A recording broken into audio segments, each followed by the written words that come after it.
Hello.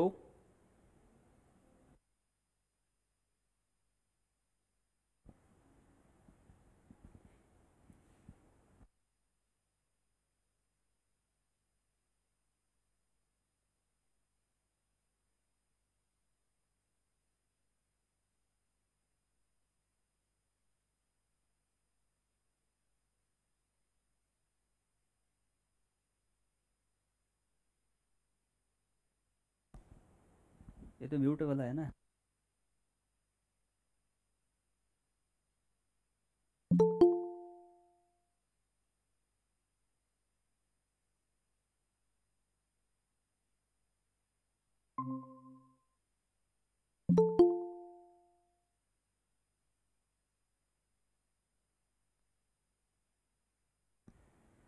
Hello.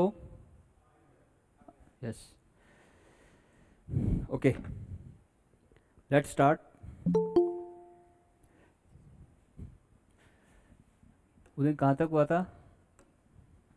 Standards on auditing. What are the standards, मतलब क्या होता है?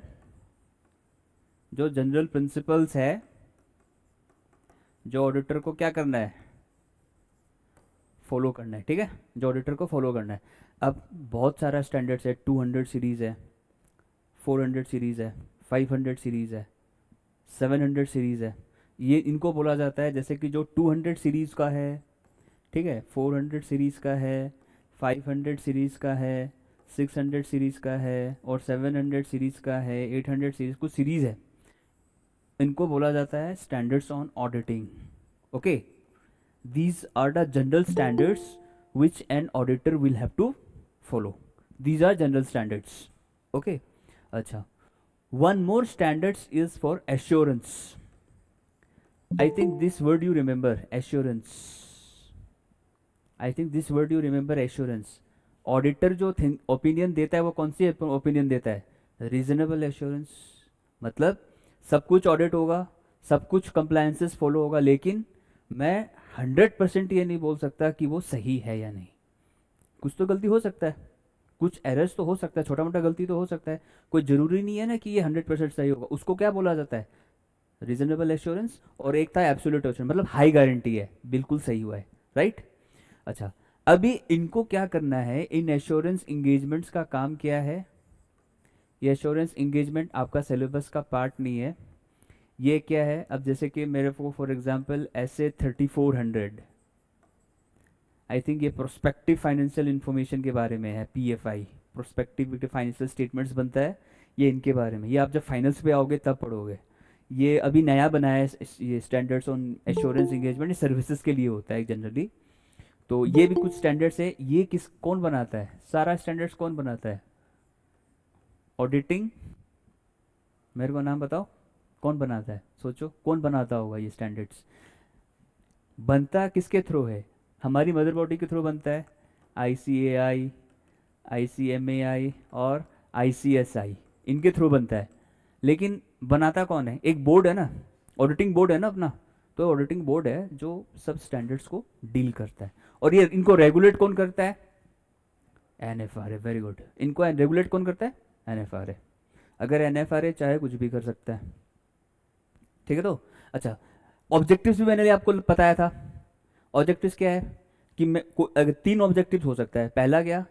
What you are doing you should do with the standards, मतलब standards follow करो और अपना काम करो। दूसरा क्या हो सकता है? कि जिस पर्टिकुलर ऑडिट असाइनमेंट के ऊपर आप ऑडिट कर रहे हो, जो रिपोर्टिंग करना है हमें, हमें इसी तरीके से स्टैंडर्ड्स को लेकर रिपोर्टिंग करना है, रिपोर्टिंग। एंड नंबर थ्री क्या था? नंबर थर्ड ऑब्जेक्टिव्स क्या था जो मैंने लिखवाया था? नंबर थर्ड ऑब्जेक्टिव क्या हो सकता है? पहले ऑब्जेक्टिव बनाओ, रिपोर्टिंग करो, कंप्लायंस फॉलो करो, बस तीन ही ऑब्जेक्टिव्स हैं इनका। ठीक है, समझ में आया? अच्छा, आप एक को लिखो, एक टॉपिक लिखो आप, auditing and assurance. Auditing and assurance. Auditing and assurance.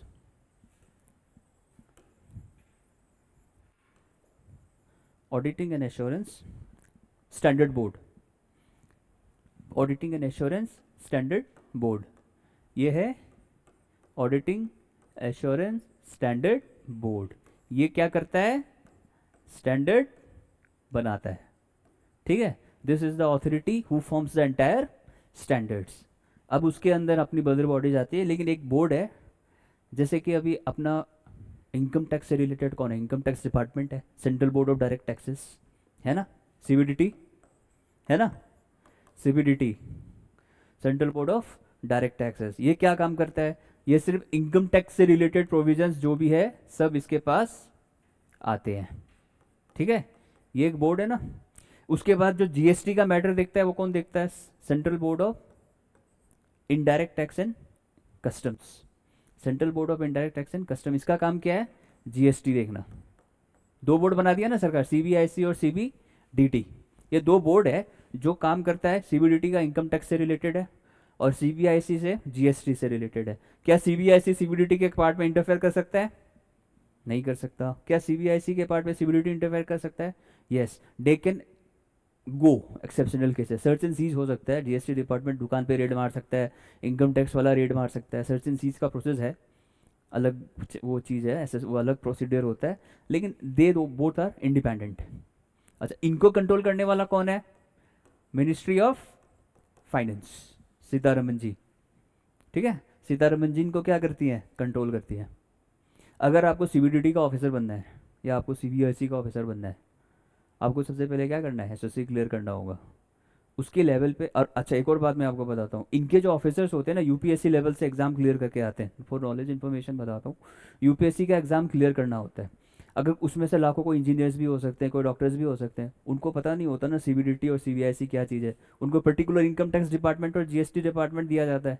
इनको आईआरएस बोलते हैं ना, इंडियन रेवेन्यू सर्विस। आईआरएस है ना अपना, जैसे एडमिनिस्ट्रेटिव के लिए आईएएस है, पुलिस के लिए आईपीएस है, वैसे इनके लिए आईआरएस है, रेवेन्यू सर्विसेज पे आता है ये। तो उनको क्या करना होता है, इनको 3 महीने का ट्रेनिंग होता है उनका, उनको ये पूरा एक्ट पढ़ाया जाता है, इनकम टैक्स और जीएसटी वो उसके ऊपर है क्या करना है। 3 महीने बाद पढ़ाने के बाद उनका एग्जाम्स होता है, वो कंप्लीट करने के बाद फिर उनको पोस्ट किया जाता है। इनको पढ़ाता कौन है, कौन पढ़ाता है इनको, तुम अपनी, हम लोग ही पढ़ाते हैं, सीए, सीएस, सीएमए, ये हम ही है जो इनको पूरा एक्ट पढ़ाते हैं, ये हम ही है जो हमको पूरा एक्ट पढ़ाते हैं, ठीक है। अच्छा, तो ऑडिटिंग, ये जो कौन सा है, ये ऑडिटिंग एश्योरेंस बोर्ड का काम क्या है, स्टैंडर्ड फॉर्म करना। तो सबसे पहले आप इसमें लिखो, इसके ऑब्जेक्टिव्स लिखो पहले, इसके ऑब्जेक्टिव्स लिखो। ऑब्जेक्टिव्स क्या हो सकते हैं, ऑब्जेक्टिव्स क्या हो सकते हैं,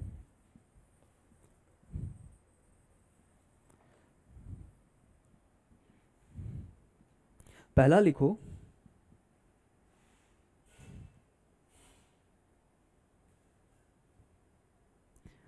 to formulate the clarifications, to formulate the clarifications, to formulate the clarifications on any issue, on any issue arising from the standards, on any issue arising from the standards,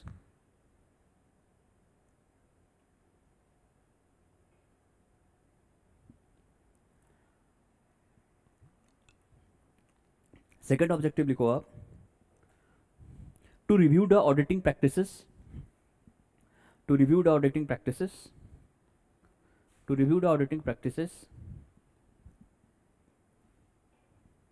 and highlighting the area, and highlighting the area, and highlighting the area where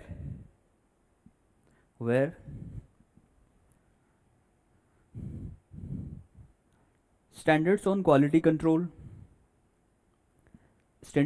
where standards on quality control, bracket पे लिखो SQC, bracket पे लिखो SQC, मैं आपको थोड़ा बताऊंगा इनके बारे में। SQC, standards on quality control, SQC,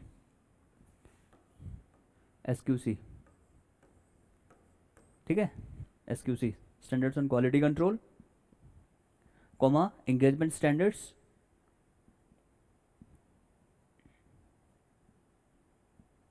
and engagement standards comma, या एंड लिखो, and statements on auditing, and statements on auditing।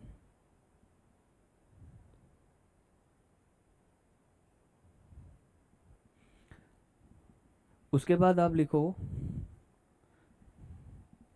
लिखो, फोर्थ पॉइंट है, थर्ड है, थर्ड पॉइंट लिखो आप,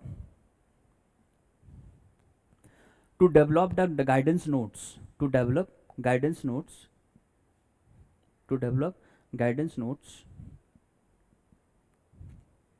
arising out of any standard, arising out of any standard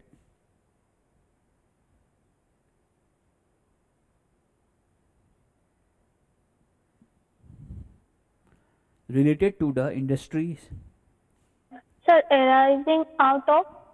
Yes, Arising out of. arising out of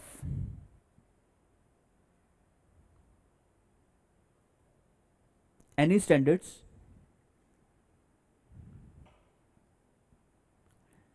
relating to any industry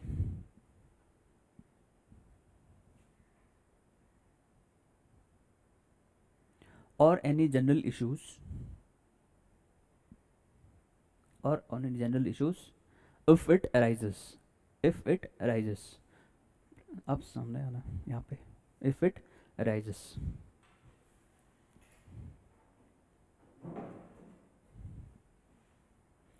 ठीक है। उसके बाद एक और ऑब्जेक्टिव लिखो आप, नंबर 5, 5 है ना 4 है, 4 है, हाँ 4, to formulate an issue, to formulate an issue, technical guides, to formulate an issue, technical guides, comma, practice manuals,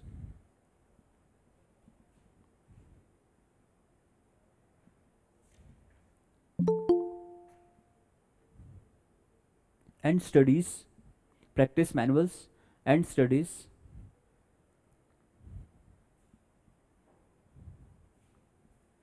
under its own authority, under its own authority for guidance of professional accountants in case it is felt by the board. आपको objectives याद करना है, 4 techniques है, क्या हो सकता है। Auditing and assurance standard board का काम क्या है, पहला क्या होगा, गाइडलाइंस बनाना, कुछ स्टैंडर्ड्स इशू किया है तो गाइडलाइंस बनाएगा, अगर कोई नया स्टैंडर्ड्स आया है गाइडलाइंस बनाएगा कि भाई ये स्टैंडर्ड पर्टिकुलरली इस चीज़ के लिए है और आपको इसको ऐसे करना है, गाइडलाइंस बनाना। अगर कोई स्टैंडर्ड्स में चेंज करना है, नोटिफिकेशन इश्यूज करना, गाइडलाइंस, नोटिफिकेशंस, डायरेक्शंस, डायरेक्शंस का मतलब क्या होगा, that you have to follow this directions, means you have to do as per this standard, आपको इस तरीके से काम करना है। एक तो क्या है नोटिफिकेशन, गाइडलाइंस, उसके बाद में क्या है डायरेक्शंस। सुपरवाइज भी कर सकता है, अगर कोई फर्म या कोई वो है ऑडिट, ये है पार्टनरशिप, कोई भी फर्म जो ऑडिट कर रही है उसको बोल सकता है ना कि भाई साहब आप ऐसे काम करो, क्या बोलता है उसको, क्या बोला जाता है उसको, नोटिफिकेशन रेज करना, नोटिफिकेशन भी निकाल सकती है कि आपको ऐसा करना है, कुछ भी कर सकता है। तो टेक्निकली इसका क्रस यही है कि अगर ऑडिटिंग एश्योरेंस स्टैंडर्ड बोर्ड क्या करेगी, सबसे पहले गाइडलाइंस इशू करेगी, डायरेक्शंस इशू करेगी, नोटिफिकेशन इशू करेगी, सुपरवाइज करेगी, और अगर कोई टेक्निकल नोट्स भी आता है बीच में, अगर कोई टेक्निकल स्टैंडर्ड्स भी आता है तो उसको इशू करेगी। ये इसका 4-5 ऑब्जेक्टिव है जो आपको याद रखना है, ठीक है। अच्छा, अभी एक बात आती है एसक्यूसी, एसक्यूसी का वर्ड आता है, इसका मैंने क्या लिखाया था, स्टैंडर्ड्स ऑन क्वालिटी कंट्रोल। इसका मतलब क्या होता है, स्टैंडर्ड्स ऑन क्वालिटी कंट्रोल, ठीक है। इसका मतलब पता है क्या है, स्टैंडर्ड्स ऑन क्वालिटी कंट्रोल। थोड़ा मैं आपको इसके बारे में नॉलेज देता हूँ, ये क्या भला है, ये क्या होता है, ये पर्टिकुलरली फर्म्स के लिए होता है, जो ऑडिट फर्म्स होता है ना, सीए फर्म्स हो, सीएमए फर्म्स हो, जो फर्म्स होता है उसका जो एनवायरनमेंट है काम करने का अपने क्लाइंट के साथ, अपने वर्क एम्प्लॉयज़ के साथ, वो क्या पॉलिसीज़ और प्रोग्राम्स फॉलो कर रही है, वो क्या पॉलिसीज़ और प्रोग्राम्स फॉलो कर रही है अपने फर्म के लिए, या किसके लिए एप्लीकेबल होता है, फर्म के लिए। अब फर्म के लिए तो है, ठीक है, क्या चीज़ के लिए है ये quality controls? For policies and programs, for policies and programs. For example जैसे कि इसमें 5 क्वालिटीज़ हैं SQC1 में: leadership responsibility, ethical requirement, acceptance and continuance with the client relationship, ठीक है, मॉनिटरिंग, और एक था मेरे हिसाब से रिव्यू। इसमें नहीं है आपके पास, इसमें नहीं है, बस आपको इन्फॉर्मेशन के लिए बता रहा हूँ। एक तो था लीडरशिप रिस्पॉन्सिबिलिटी। लीडरशिप रिस्पॉन्सिबिलिटी मतलब SQC1 जो आपका फर्म है, जहाँ पे आप काम कर रहे हो, आपका जो बॉस है, प्रिंसिपल, हम प्रिंसिपल बोल, जो प्रिंसिपल है वही पॉलिसी बनाएगा ना, वही पॉलिसीज़ बनाएगा ना अपनी फर्म के लिए, कि कैसे पॉलिसीज़ बनानी है, क्या करना है, वही बनाएगा ना। तो क्या वो पॉलिसीज़ और प्रोग्राम्स बेनिफिशियल है या नहीं, क्या आपका वर्किंग एनवायरनमेंट अच्छा है या नहीं, ठीक है। ये इसलिए भी बनाया जाता है ताकि कोई आपका जो वर्किंग एनवायरनमेंट अच्छा ना हो, काम करने के टाइम पे कोई आपको डिस्टर्ब कर रहा है, कोई हरासमेंट हो रहा है, कुछ भी हो रहा है, उसको रिपोर्टिंग करने के लिए एक अलग डिपार्टमेंट बना दिया, वो भी क्वालिटी कंट्रोल का पार्ट है। मतलब कि आपका जो फर्म है उसकी ऐसी क्वालिटी होनी चाहिए कि वो best output they. In short मैं इस बस इतना ही बता सकता हूँ कि क्वालिटी कंट्रोल ऐसा ही होना चाहिए, फर्म के ऊपर लगता है। फर्म्स हो या कोई भी अदर पार्टीज हो, वो कोई भी पॉलिसीज और प्रोग्राम्स बनाता है अपना वर्किंग क्राइटेरिया के लिए, कैसे ऑडिट करना है, कैसे बिहेव करना है, कैसे कंप्लेंट्स डालना है, कैसे अगर कोई कंप्लेंट्स डाला है तो क्या एलिगेशन है, क्या बेस्ड है, इन डेप्थ क्राइटेरिया, मतलब सब कुछ करेगा वो होता है स्टैंडर्ड्स ऑन क्वालिटी कंट्रोल। ये सबसे टॉप प्रायोरिटी है, सबसे पहले आपका SQC1 ही देखा जाए, बिना SQC के ऑडिट नहीं हो सकता। अगर आप ऑडिट कर रहे हो तो सबसे पहले आप क्या डिफाइन करते हो? ऑब्जेक्टिव्स डिफाइन करते हो ना, कि आपको ऑडिट करना है, कुछ पर्पजेज होगा ना ऑडिट करने का। नहीं ऐसे ही आप ऑडिट स्टार्ट कर देगा, कोई भी आके बोलेगा भाई ऑडिट कर दे, डायरेक्ट ऑडिट कर देगा क्या तुम ऑडिटर जो होगा वो ऑडिट करने जाएगा तो क्या करेगा? कुछ तो बोलेगा अभी, क्लाइंट को कुछ बोलेगा ना, मेरे को किस बेसिस का ऑडिट करना है। सबसे पहले तो अपना अंडरस्टैंडिंग क्लियर करेगा ना, इनिशियल स्टेज पे तो कुछ पूछेगा ना, क्या चीज़ का ऑडिट करना है आपको, पूछेगा ना, या तुम करना होगा इनडायरेक्ट इंटरनल ऑडिट तुम कर देगा, उसका मैनेजमेंट ऑडिट हो सकता है क्या? तो क्लाइंट और ऑडिटर के बीच में पहले क्या बनता है, इनिशियल स्टेज पे क्या बनता है? मीटिंग होता है, मीटिंग में वो लोग बात करते हैं कि मेरे को ये ऑडिट कराना है, उसके बाद ही ऑब्जेक्टिव क्राइटेरिया डिसाइड होता है। तो फर्स्ट इनिशियल स्टेज पे क्या होता है? अंडरस्टैंडिंग डेवलप करो, क्लाइंट और ऑडिटर के बीच अंडरस्टैंडिंग डेवलप करना पड़ेगा हम लोगों को। उसके बाद ही तुम डिसाइड करेगा क्या करना है, फिर प्लानिंग करेगा, प्लानिंग करने के बाद तुम एग्जीक्यूट करेगा, फिर रिपोर्टिंग करेगा, एविडेंस इकट्ठा करेगा। ये तुम्हारा तो सेकेंडरी पार्ट है ना उसका। प्राइमरी पार्ट क्या है? पहले इनिशियल स्टेज पे क्या होता है? अंडरस्टैंडिंग डेवलप करना, अंडरस्टैंडिंग डेवलप करना। तुम पढ़ रहे कोई सब्जेक्ट, मान लो तुमको अभी हम क्लास 12 का फिजिक्स दे दें पढ़ने के लिए, और मैं ये बोलूँ एक काम करो आप इलेक्ट्रोमैग्नेटिक थ्योरी का डेरिवेशन निकालो, आप निकाल पाओगे? आप निकाल पाओगे?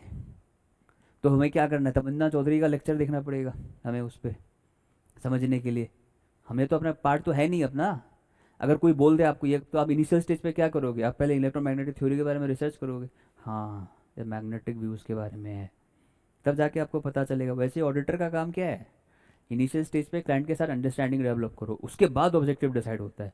ऑब्जेक्टिव डिसाइड होने के बाद एविडेंस मिलता है, एविडेंस के बाद ओपिनियन फॉर्म होता है, ओपिनियन फॉर्म होने के बाद कंक्लूजन दिया जाता है। ये एक स्टेज है, ठीक है, ये एक स्टेज है। मैं आपको ये स्टेज जो है लिखवाई देता हूँ। ऑडिटर का जो साइकिल है, जनरल साइकिल कैसा है, मैं आपको लिखाई देता हूँ, ठीक है। सबसे पहले क्या होगा, ये ऑडिटर है और ये क्लाइंट है, ठीक है, ये ऑडिटर है, ये क्लाइंट है। तो पहला स्टेज में क्या होगा, ऑडिटर क्या करेगा? अंडरस्टैंडिंग करेगा। क्या अंडरस्टैंडिंग करेगा? Understanding the business. Second stage पे क्या होगा? ऑब्जेक्टिव डिसाइड होगा। थर्ड स्टेज पे क्या होगा? ऑब्जेक्टिव डिसाइड करने के बाद प्लानिंग होगा, ठीक है। फोर्थ स्टेज पे क्या होगा? प्लानिंग होने के बाद क्या करोगे? इस प्लानिंग को आप क्या करोगे? एग्जीक्यूट करोगे। फिर क्या करोगे? एविडेंस इकट्ठा करोगे, एविडेंस कलेक्शन। वो भी कौन सा? रिलायबल एविडेंस, ठीक है। उसके बाद एविडेंस इकट्ठा करने के बाद आप क्या करोगे, क्या करोगे, अपनी जजमेंट दोगे, जजमेंट या ओपिनियन है। और 7 स्टेज पे क्या होगा, कंक्लूजन। ऑडिटर का काम इसी स्टेज से चलता है, समझ में आया। ऑडिटर का काम ये जनरल प्रिंसिपल से ही चलता है। समझो, ऑब्जेक्टिव डिसाइड करो, प्लानिंग करो, एग्जीक्यूट करो, एविडेंस निकालो, उसको जज करो और कंक्लूजन दो। ये एक साइकिल है, ये आपको पता होना चाहिए, ठीक है। अच्छा, अब लिख सकते हो, आपको कोई वो नहीं है, लिख सकते हो, आपको पता होना चाहिए। पूछ सकते हैं भाई जनरल प्रिंसिपल्स ऑफ ऑडिट क्या है, जनरल प्रिंसिपल्स यही है, ठीक है। अच्छा, आप अपनी बुक पे पेज नंबर 469 देखो, आप अपनी बुक पे पेज नंबर 469 देखो, ठीक है। 469 पेज नंबर बुक वो देखो, पेज 469। उस पर एक चार्ट दिया हुआ है, देखो तो, है ना। उस पर एक चार्ट दिया हुआ है, देखो, द चार्टर्ड अकाउंटेंट्स एक्ट, ठीक है। उसमें द चार्टर्ड अकाउंटेंट्स एक्ट एक दिया हुआ है, देखो सबसे पहले दिया हुआ है ना, मतलब ICAI, institute of chartered accountant of India, ठीक है, ICAI है। उसके बाद क्या है, क्वालिटी कंट्रोल्स है कि नहीं, SQC है ना, जो मैंने आपको समझाया, क्वालिटी कंट्रोल्स, क्या पॉलिसीज और क्या प्रोग्राम्स हैं, ठीक है। तो उसके बाद देखो कौन है, उसमें क्या क्या कवर्ड है, जैसे कि कुछ दिया हुआ है, services covered by the pronouncement of auditing and assurance authority of the institute of chartered accountant act. ये दो सर्विसेज को डिवाइड करके रखा है, एक एश्योरेंस और एक रिलेटेड, ठीक है। ये लिख लिया क्या आप लोगों ने, आप लोगों ने लिख लिया क्या, ये लिख लो आप पहले, फिर समझाता हूँ। समझ में आएगी नहीं मैं जो बता रहा हूँ आपको, हाँ बच्चों, समझ में आया, हाँ जी, हाँ या ना, हाँ। ऑब्जेक्टिव्स का, SQC का ऑब्जेक्टिव्स क्या हो सकता है, हाँ, गाइडेंस, नोटिफिकेशंस, डायरेक्शंस, सुपरवाइज करना, और टेक्निकल नोट्स अगर रिलेटेड होता है तो उसको इशू करना, प्रोफेशनल अकाउंटेंट्स को इशू करना, ये ऑब्जेक्टिव्स है, समझा, ठीक है। अच्छा, ये समझ में आ गया ना आप लोगों को, सिंपल सा ऑडिट का साइकिल है, ये ऑडिट साइकिल है, समझ लो, जैसे वाटर साइकिल होता था, ये ऑडिट साइकिल है, सिर्फ यही चलता है, ये सिर्फ यही चलता है। अच्छा, उसमें देखो आप, एक एश्योरेंस सर्विसेज है और एक रिलेटेड सर्विसेज है ना, एक एश्योरेंस सर्विसेज है और एक रिलेटेड सर्विसेज है, एक एश्योरेंस सर्विसेज है और एक रिलेटेड सर्विसेज है। एश्योरेंस का मतलब क्या है, आप लोगों को पता है, एश्योरेंस का मतलब क्या है, ओपिनियन। एक है रिलेटेड सर्विसेज, है कि नहीं, रिलेटेड सर्विसेज, है कि नहीं, देखो।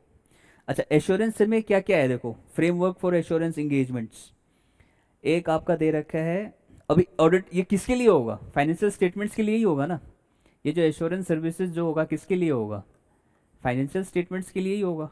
ऑडिटर क्या चीज़ ऑडिट करेगा, फाइनेंशियल स्टेटमेंट ही ऑडिट करेगा ना, है कि नहीं, बताओ, फाइनेंशियल स्टेटमेंट्स ही ऑडिट करेगा। तो कुछ सीरीज दे के रखा है, देखो, स्टैंडर्ड्स ऑन ऑडिटिंग 100 to 999, फिर 2000 to 2699 है, रिव्यू इंगेजमेंट, एश्योरेंस इंगेजमेंट है, फिर रिलेटेड सर्विसेज का जो मैंने आपको बताया था, स्टैंडर्ड्स ऑन रिलेटेड सर्विसेज। ये कुछ ऐसा होता है, स्टैंडर्ड्स का साइकिल है, standards on auditing, standards on review engagement. Review engagement में क्या होता है, जब ऑडिटर अपनी ओपिनियन देता है ना, जब ऑडिटर अपनी ओपिनियन देता है ना, जैसे कि क्या बताओ, जैसे कि प्रोस्पेक्टिव फाइनेंशियल इन्फॉर्मेशन, एक फाइनेंशियल स्टेटमेंट होती है जो फ्यूचर को देखते हुए बनाई जाती है, एक प्रोस्पेक्टिव फाइनेंशियल इन्फॉर्मेशन होता है। प्रोजेक्टेड बैलेंस शीट का नाम सुना है, क्लास 12 में पढ़ा होगा, कंपैरेटिव कंपैरिजन किया था ना क्लास 12 में, नहीं किया क्या, भूल गया, छोड़ो। एक होता है, देखो मैं समझा, एग्जांपल देके समझाता हूँ, देखो, एक प्रोस्पेक्टिव फाइनेंशियल इन्फॉर्मेशन होता है, प्रोस्पेक्टिव का मतलब होता है फ्यूचर। तो इसमें हम लोग क्या करता है, हम लोग इस पे SRAs लगाता है, standards on related engagements, SRAs लगाता है, जो फ्यूचर को फ्यूचर का तो पता नहीं है, तो प्रेजेंट को देख के हम लोग कुछ प्रेडिक्शन कर सकते हैं कि भाई हाँ, कोई ज़रूरी नहीं कि जो बनाया गया एग्जैक्टली वही होगा, फ्यूचर अनसर्टेन है, लेकिन हम लोग 5 ईयर्स का एक क्या बोल सकते हैं बेस देख के हम लोग फाइनेंशियल स्टेटमेंट बना सकते हैं, कुछ बना सकते हैं, जैसे प्रोजेक्टेड बैलेंस शीट बना देते हैं, बैंक वालों को देनी होती है जब हमें कोई लोन देना होता है तो बिजनेस के लिए projected balance sheet, present sales को रखते हुए हम लोग 5 ईयर्स की प्रोजेक्टेड सेल्स एस्टिमेट करते हैं, जैसे आज अगर 5 लाख है तो कल शायद 7 लाख भी हो सकता है, 10 लाख भी हो सकता है, 0.5% का एक परसेंटेज बेस लेके हम लोग बनाते हैं। तो ये स्टैंडर्ड्स ऑन रिलेटेड इंगेजमेंट से रिलेटेड है।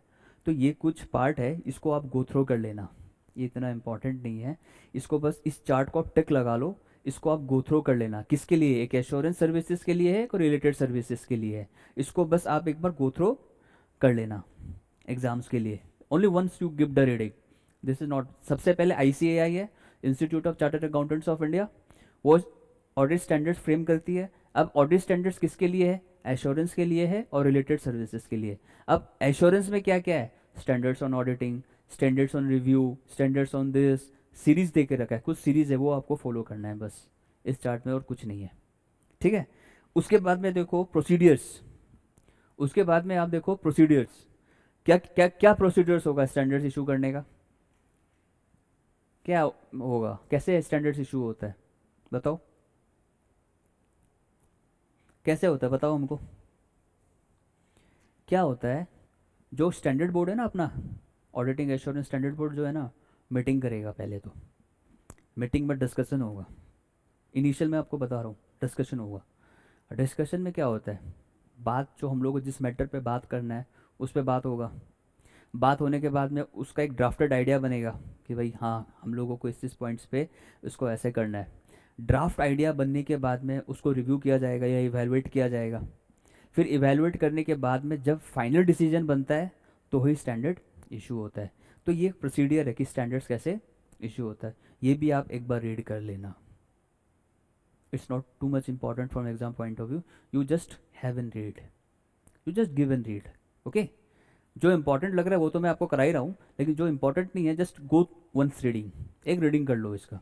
अच्छा, इसमें कुछ लिस्ट दिया हुआ है, देखो क्या क्या स्टैंडर्ड्स है। SQC1 है क्वालिटी कंट्रोल्स के लिए, उसके बाद में 100 सीरीज का कौन सा पार्ट्स है ये दे के रखा है, देखो 200 ऑब्जेक्टिव्स का है, ऐसे 200 दे के रखा है ना, ये सारा स्टैंडर्ड्स है, ये सारा स्टैंडर्ड्स है, ये सीरीज है, ऐसे 200, ऐसे 300, ऐसे 700 ऑडिट रिपोर्ट्स के लिए होता है। देखो पेज नंबर 471 में देखो 700 फॉर्मिंग एन ओपिनियन, मैंने बताया था आपको फॉर्मिंग एन ओपिनियन, जब हम लोग ओपिनियन फॉर्म करेंगे, कहाँ गया जजमेंट या ओपिनियन देखे तो कैसे देंगे, तो 700 सीरीज स्टैंडर्ड हम लोग को फॉलो करना है, ठीक है। ये कुछ सीरीज है, ये भी आप एक बार गो थ्रो कर ले, MCQ में पूछ सकता है कि ये स्टैंडर्ड कौन सा नंबर का है। जैसे कि हमको कंफर्मेशन लेना है किसी पार्टी से, हमको किसी पार्टी से एश्योरेंस लेना है कि क्या इस पार्टी ने मुझसे सामान खरीदा है या नहीं, तो एक्सटर्नल कंफर्मेशन है, वो कौन सा ऐसे में आएगा 505।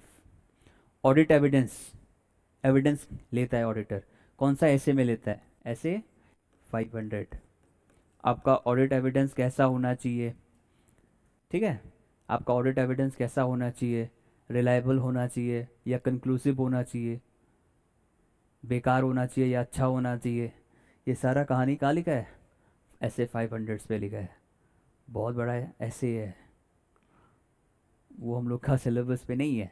बस इतना पता कर लो 200 ऑब्जेक्टिव्स का है, 200 उसके बाद क्या है 210 ऑडिटर और क्लाइंट्स के बीच में जो अंडरस्टैंडिंग बनता है उसके बाद आएगा, अंडरस्टैंडिंग जो बनता है तो 210 में audit engagement, starting of the stage understanding, अभी मैं कराऊंगा नेक्स्ट टॉपिक में उसको। तो आप ये जो स्टैंडर्ड्स है ना मेमोराइज मत करना, अगर रेयरली पूछ सकता है, पूछे तो बस दिमाग पे रखना, ये भी आप गो थ्रो करो, रट्टा नहीं मारना है, सिर्फ गो थ्रो करो उसको।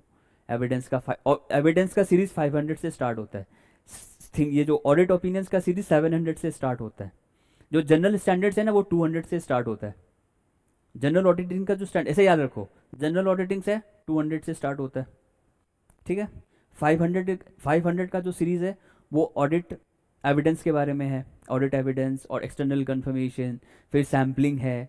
उसके बाद में 700 का जो सीरीज है वो ओपिनियन के बेस पे है, ऑडिट रिपोर्ट कैसे बनाना है, कैसे उसको ड्राफ्ट करना है, कैसे ओपिनियंस देना है, क्या इंटरनल कंट्रोल्स है, ऐसे याद रखो बस, ठीक है। जनरल 500 का एविडेंसेस के बारे में होता है, 500 सीरीज, एक 600 सीरीज भी है, एक आपका 600 सीरीज जो है वो वर्क ऑफ ऑडिटर से रिलेटेड है कि क्या ऑडिटर दूसरा ऑडिटर का वर्क ले सकता है कि नहीं, किसी की हेल्प ले सकता है कि नहीं, वो उससे रिलेटेड है, ठीक है। 700 सीरीज आपका थिंक उसके ओपिनियंस के बेस्ड पे है। फिर 800 कुछ स्पेशलाइज कंसिडरेशन, ये ऐसे है, ये स्टैंडर्ड्स ऑन एश्योरेंस सर्विसेज से रिलेटेड है 800। तो बस गो थ्रो करो इसको, इतना वो नहीं करना है, ठीक है। अच्छा, अभी आ जाओ आप जो important, the most most most important chapter. अभी आपका ऑडिट स्टार्ट हुआ है। अब जो एक दो क्लासेस जो हम लोगों ने करी है, ये जो क्लासेस थी ये इंट्रोडक्टरी क्लासेस था कि ऑडिट में क्या क्या था, क्या बला है, क्या चीज़ है। अब आपका ऑडिट स्टार्ट होता है।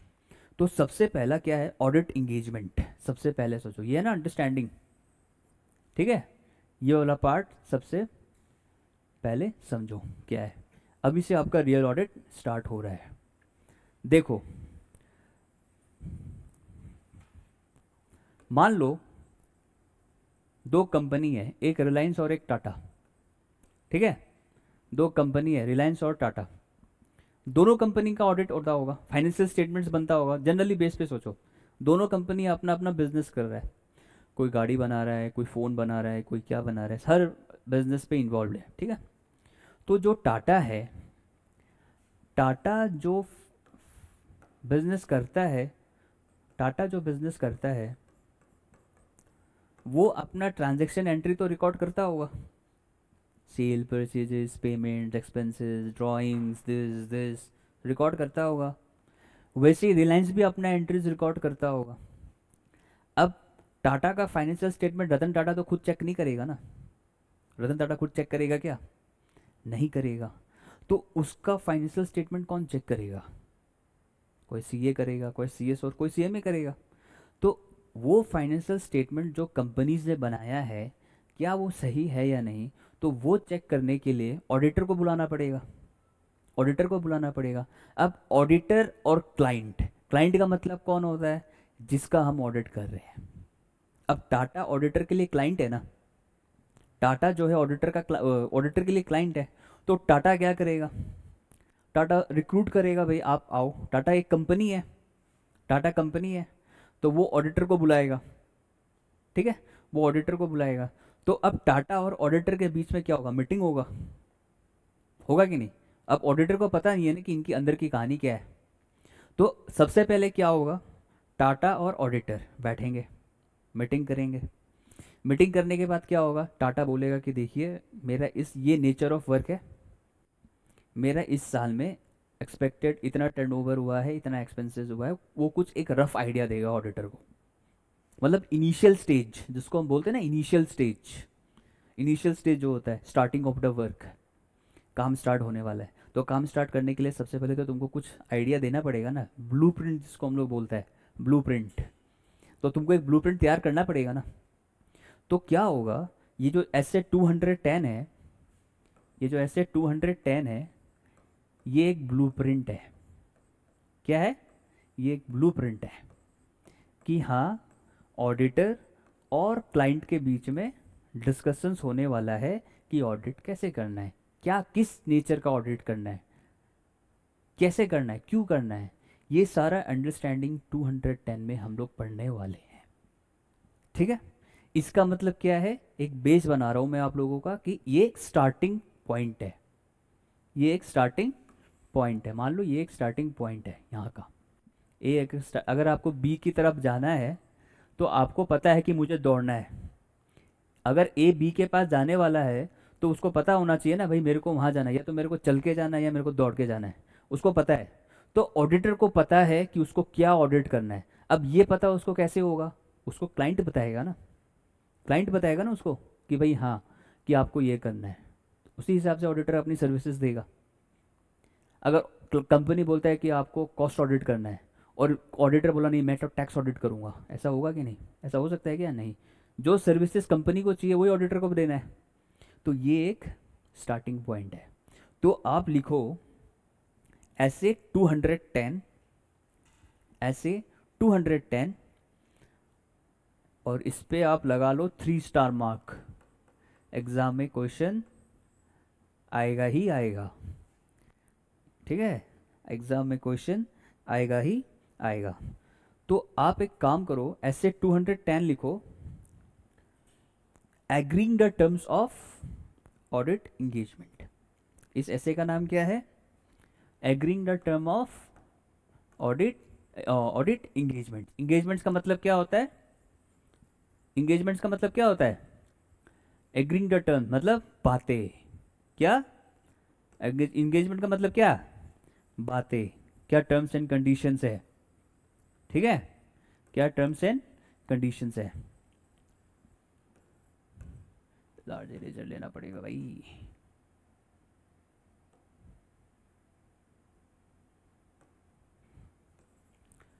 अच्छा, इनिशियल ऑडिट, ये स्टार्टिंग ऑफ, ये स्टार्टिंग पॉइंट है।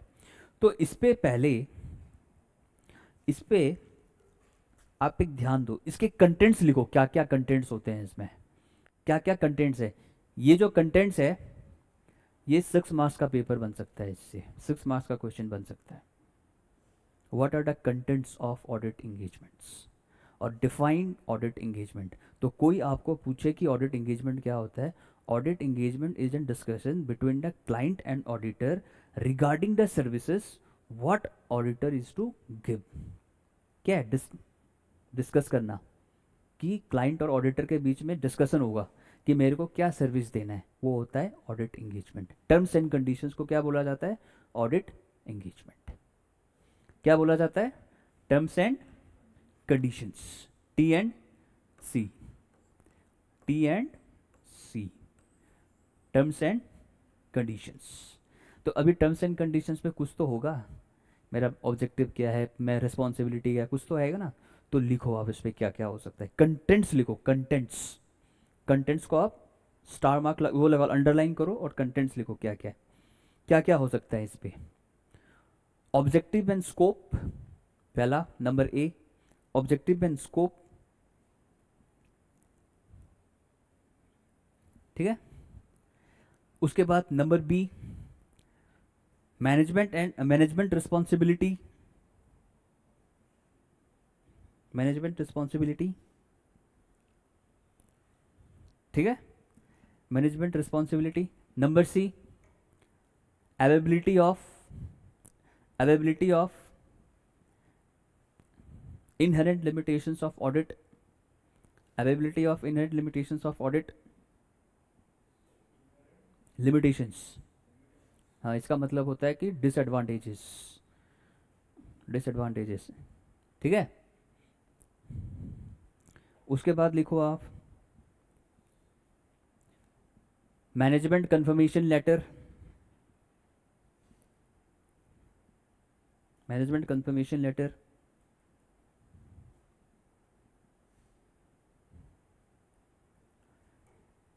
उसके बाद लिखो whether any restrictions, whether any restrictions और लिमिटेशंस, वेदर एनी रेस्ट्रिक्शंस और limitations have been imposed, have been imposed on auditor by management। उसको आप स्टार मार्क लगा लो, ये तो लिख के ही आना है। whether any restrictions or limitations has been imposed on auditor by the management। उसके बाद आप लिखो form and content of the audit report, form and content of the audit report, form and content of the audit report।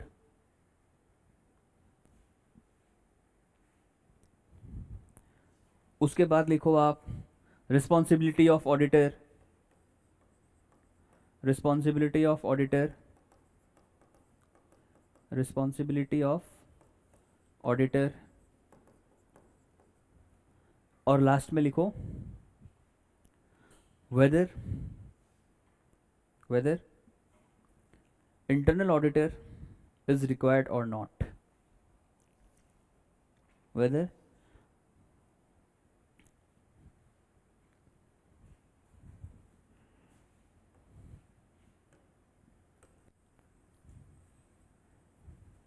ठीक है।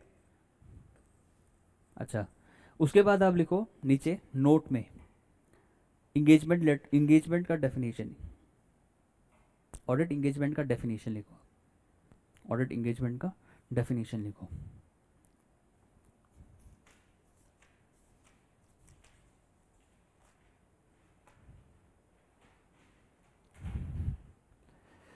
Audit engagement का definition लिखो। It means that it means that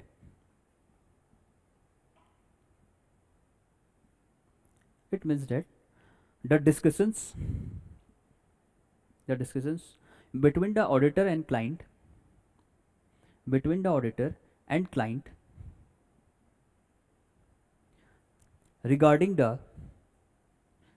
the objectives comma scope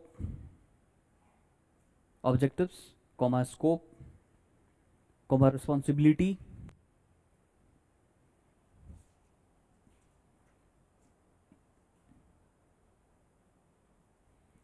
objective comma फिर क्या है, scopes and responsibility and limitations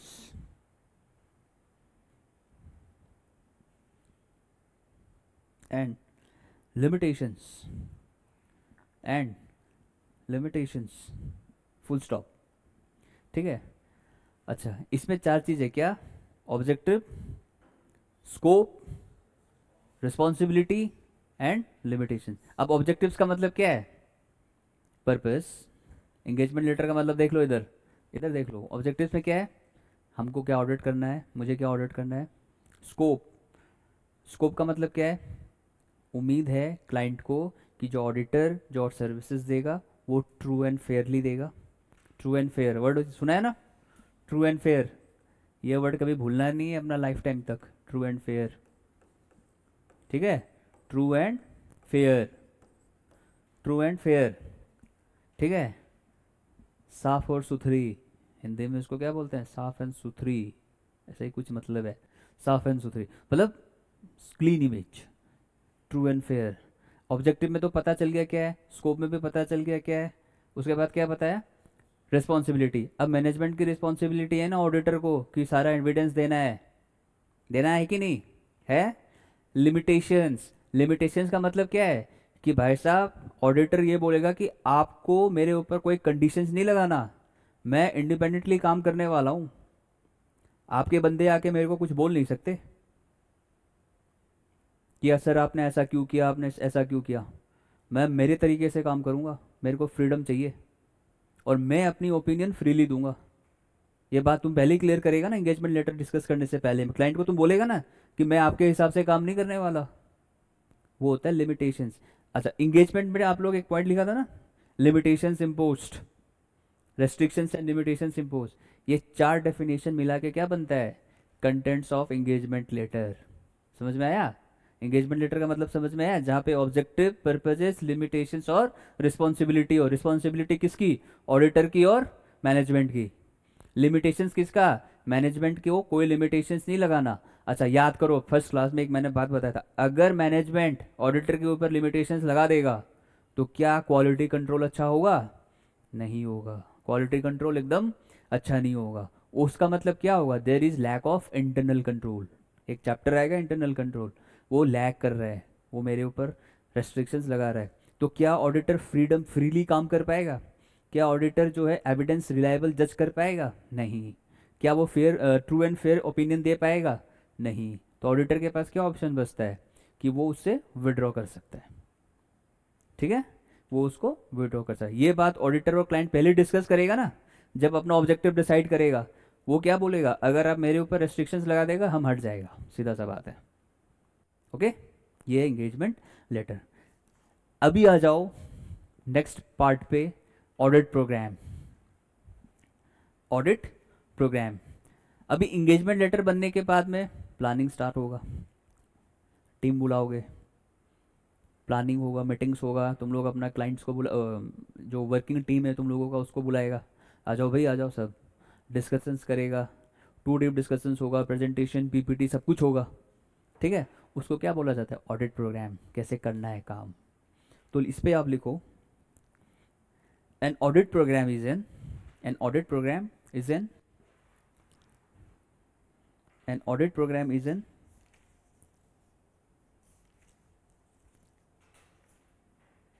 detailed plan. An audit program is a detailed plan. Detailed, underline करो please. Detailed plan. Detailed plan related to the audit work.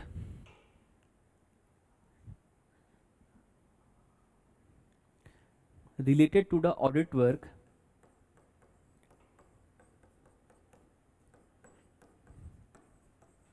to be done to be done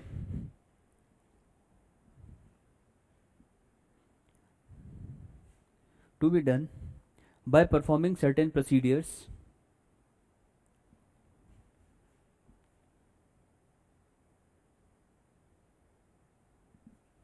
क्या बताया मैंने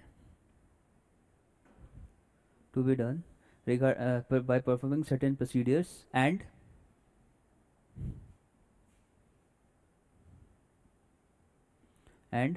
determining the time period time period पे underline करो to be required for completion of audit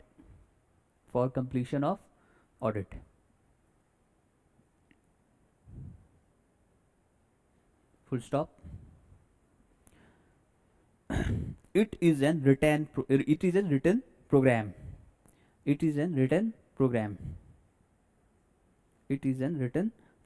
अब written program पे भी underline करो, ये रिटर्न प्रोग्राम है, ठीक है, रिटर्न प्रोग्राम।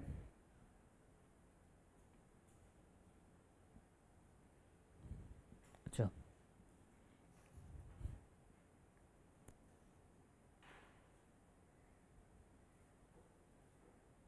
अच्छा it can be of to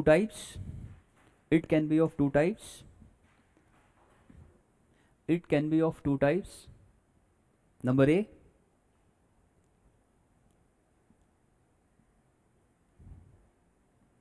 for all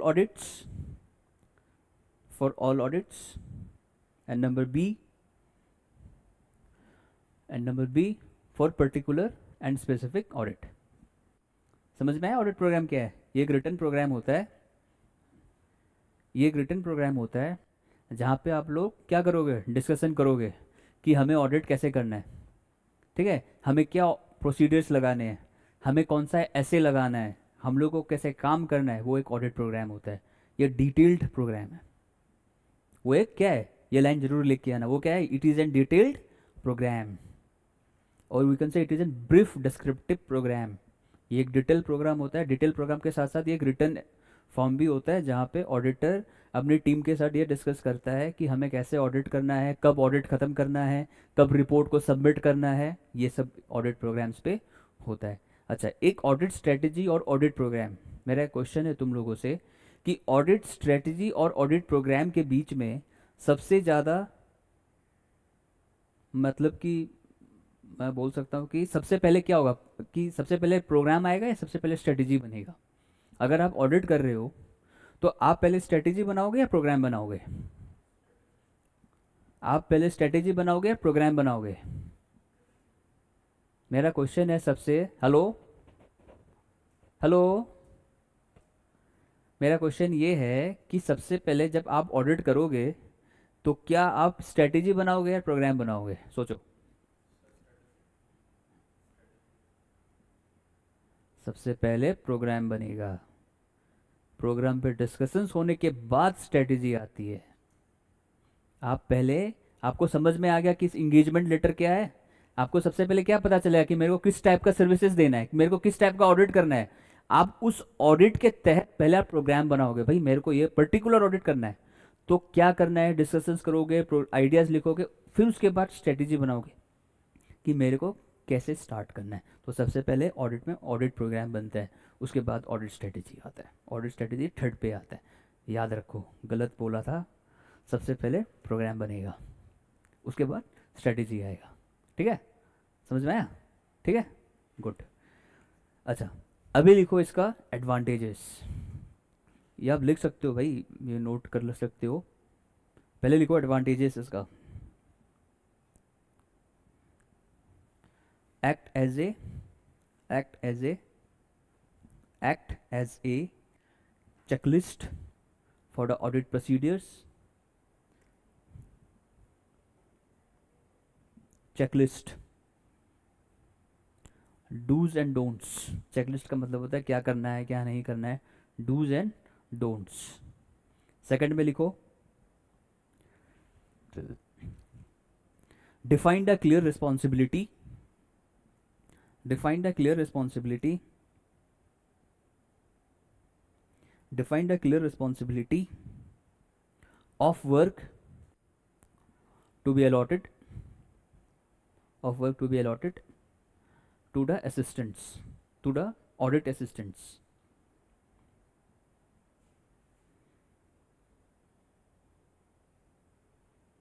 third पे लिखो,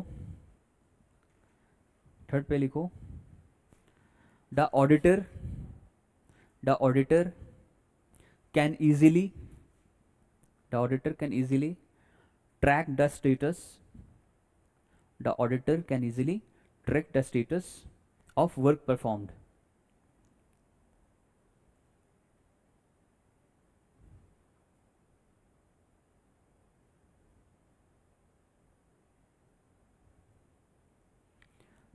ठीक है, फिर उसके बाद लिखो maintenance of uniformity, maintenance of uniformity.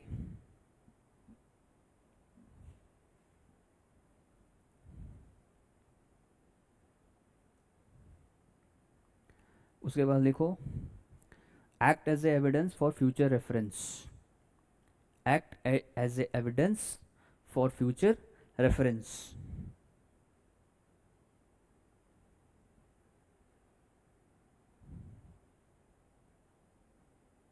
उसके बाद लिखो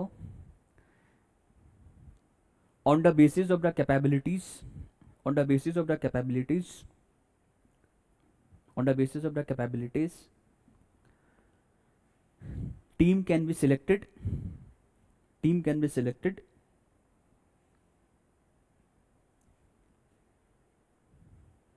and delegate the responsibility।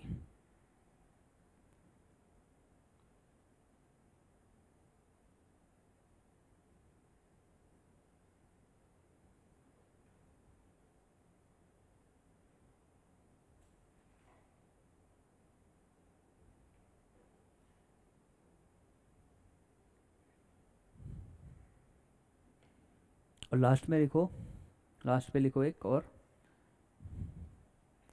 Auditor can prove that, auditor can prove that, auditor can prove that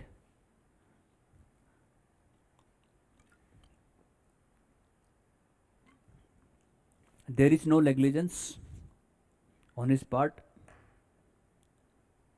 there is no negligence on his part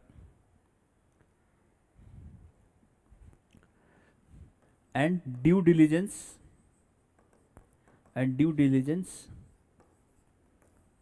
and due diligence has been performed by him।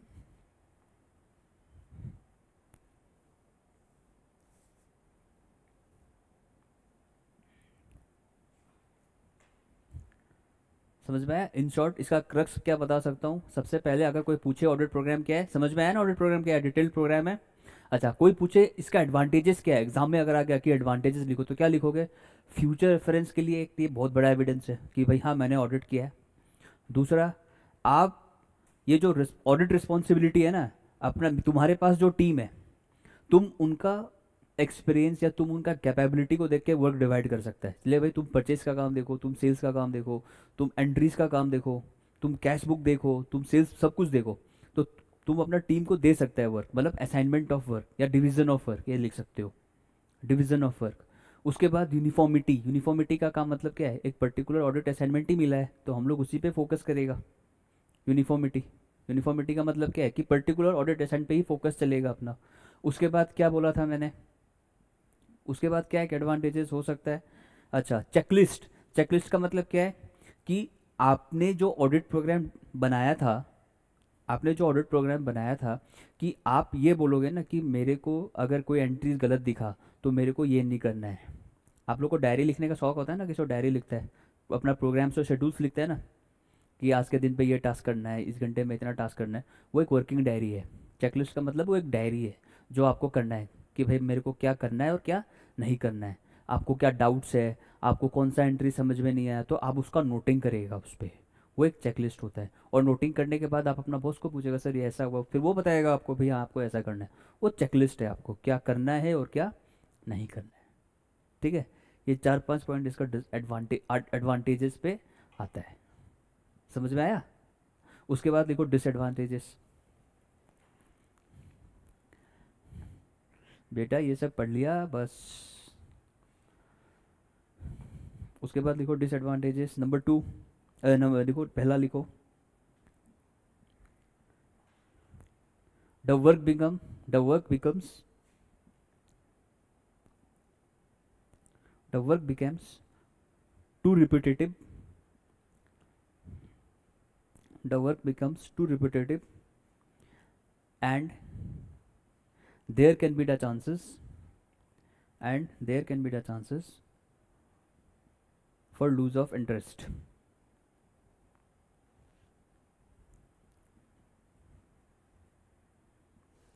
उसके बाद देखो small businesses small businesses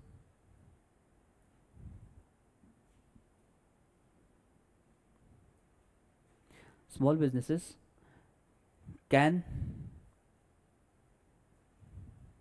small businesses cannot draw audit program as it becomes wastage of time.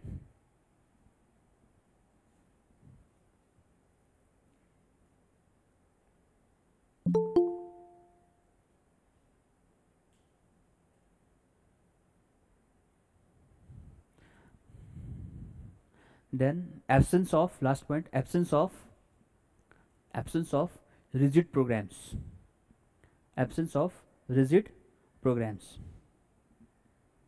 अच्छा, इस पे देखो आप मैं बता रहा हूँ आपको एक बात। डिसएडवांटेजेस क्या हो सकता है? आप एक पर्टिकुलर ऑडिट पे काम कर रहे हो, भाई इंसानी फितरत है, दिमाग कभी भी घूम सकता है यार। रिपीटेडली वही काम करके तो आदमी क्या बन जाएगा, एक मशीन बन जाता है एक काम करते करते करते। तो आदमी क्या करता है, कोई सोलो ट्रिप पे चला जाता है, कोई कहाँ चला जाता है, रणवीर कपूर की तरह कोई कहीं निकल जाता है। तो हम लोग क्या करें, अगर एक ऑडिट असाइनमेंट करते करते करते आदमी का 10 साल निकल गया, हाँ तो हेक्टिक नहीं बन जाएगा, आदमी खुद इरिटेट हो जाएगा। तो हम लोगों को इस पे क्या लिखता है कि we become what, a like a machine, repeatedly वही टास्क करते रहता है। दूसरा, क्या बिजनेस स्मॉल बिजनेस एक पान दुकान के लिए तुम ऑडिट प्रोग्राम डिसाइड करेगा क्या तुम? भाई तुम एक दिन में कितना पान बेचता है, तुम्हारा क्या खर्चा है? हाँ ऐसा नहीं है, ऐसा ऐसा पान शॉप भी है जिसका टर्नओवर साल का 2-2 करोड़ रुपए है। ऐसा ऐसा बिजनेस हाउसेस भी होता है, देखने में लग रहा है लेकिन उसका एनुअल टर्नओवर 2-2 करोड़ रुपए है, पता नहीं चलता। आप लगा सकते हो आइडिया। इंडिया पे, तुमको पता है इंडिया, हम लोग जंक फूड के लिए बहुत पागल है। अब दिल्ली चले जाओ, दिल्ली का लक्ष्मी नगर, हौज खास, उसके बाद में फिर ये लक्ष्मी नगर पे की है ना शर्मा जी के छोले छोले भटूरे, जहाँ विराट कोहली बोलता है शर्मा जी के छोले कुलचे, जो वर्ल्ड फेमस है। विराट कोहली बोल दिया वर्ल्ड फेमस है क्योंकि वो खाया है। एक बार मैं खाने गया था वहाँ पे, हाँ भाई है। तो इंडिया का जो जंक फूड का जो बिजनेस है, आप लोगों को पता है कितने कितने कितने अराउंड कितने का है? हाँ, पता है कितने कितने टर्नओवर है उसका? तकरीबन 60,000 करोड़ का टर्नओवर करता है जंक फूड वाला, करोड्स ईयरली। इंडिया का इतना एनुअल टर्नओवर तो जंक फूड का इंडस्ट्री पैसा कमाता है। मोमोज वाला, पुचका वाला, मैगी वाला, चना मटर वाला 60,000 करोड़ का टर्नओवर करता है। इतना बजट तो इंडिया का डिफेंस का भी नहीं है जितना जंक फूड से पैसा हम लोग का इंडिया वाला कर रहा है, क्योंकि जंक फूड हम लोग का एक हैबिट है। तो अगर हम इनका ऑडिट करने बैठे तब तो फिर सीधा सा बात है, तकरीबन 30% टैक्स तो ऐसे ही कलेक्ट हो जाएगा इंडियन गवर्नमेंट को। हाँ, तकरीबन 30% टैक्स तो इंडिया को ऐसे ही कलेक्ट हो जाएगा। यस, दो चार कम हो सकता है लेकिन एग्जैक्ट फिगर तो नहीं है, लेकिन एक एस्टिमेटेड अमाउंट है। 60,000 करोड़ का टर्नओवर है इंडियन जंक फूड्स का, स्टॉल्स का, चाय वाला। चाय वाला मैक्सिमम एक दिन में बहुत पैसा कमाता है, जब भी देख सकते हो आप लाइन लगा रहता है उसका, 10 आदमी तो लगा ही रहेगा लाइन पे। 10 रुपये, 15, 20 रुपये चाय कप है, क्या कॉस्टिंग है। इतना तो एमएनसी वाला नहीं करता जितना ये लोग बिजनेस कर रहा है। तो वही बात है, तो 30% टैक्स तो यही कंट्रीब्यूट कर देगा। इंडिया में टोटल टैक्स पेयर्स है कितना, 3 करोड़ आदमी है। हम लोगों का 150 करोड़ का आबादी है, और 3 करोड़ आदमी टैक्स पे कर रहा है, तकरीबन कितना 0.0005% आदमी टैक्स पे कर रहा है। होगा इससे नहीं। और इस बार का आईटीआर कितना फाइल्स हुआ पता है, इनकम टैक्स रिटर्न कितना फाइल हुआ आपको पता है? 6.5 करोड़ आईटीआर फाइल हुआ है इस बार। Milestone for India. 6.5 crores ITRs has been filed this year. Last year it was around 5 crores. This time 6.5 crores. और नेक्स्ट ईयर मेरे हिसाब से शायद ये 7 या 8 करोड़ भी जा सकता है, कोई बोल नहीं सकता। कितना अच्छा है कि 6.5 करोड़ ITR फाइल हुआ है। इतना, इस वजह से 10-20 तो मैंने खुद लगाई थी, तो 6.5 करोड़ में तो कम से कम 6.5 करोड़ रिटर्न कितना अच्छा है कि देश के लिए कुछ तो फाइल हो रहा है। मतलब 6.5 करोड़ आदमियों ने टैक्स फॉर्म भरा है, तभी भी तो रेशियो बहुत कम है। ये तो 150 तो चलो 2011 का सेंसस है, अभी तो हम लोगों का आबादी नहीं भी करेगा तो अराउंड 220 करोड़ के ऊपर है। ठीक है, तो हम लोगों को तो कुछ करना पड़ेगा ना। तो अगर हम लोग इसका बिजनेस का ऑडिट करने जाएगा तो हम लोग बोल नहीं सकते छोड़ो ना क्या कमाता है यही हम लोग। लेकिन ऑडिट प्रोग्राम स्मॉल बिजनेस के लिए बिल्कुल नहीं है। ठीक है, अच्छा दूसरा चीज़ क्या बताया, रिजिड प्रोग्राम। अगर आपका ऑडिट प्रोग्राम ऐसा आप लोगों ने बताया कि आपको खुद को समझ में नहीं आया,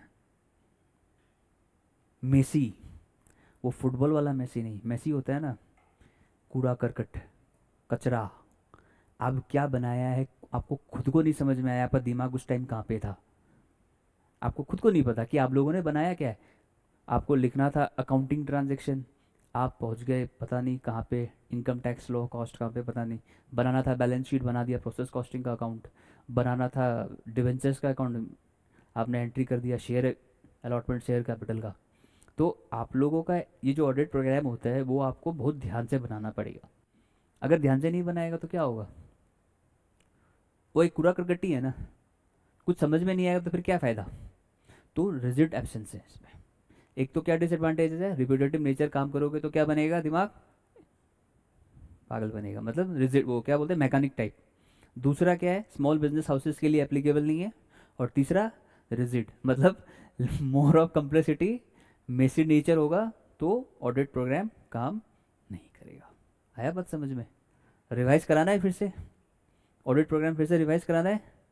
ऑडिट प्रोग्राम समझ में आ गया कि ये डिटेल प्रोग्राम है, रिटर्न प्रोग्राम है, कि मेरा क्या ऑब्जेक्टिव है, क्या स्कोप है, क्या पर्पजेज है और क्या रिस्पॉन्सिबिलिटी है। यही है ऑडिट प्रोग्राम।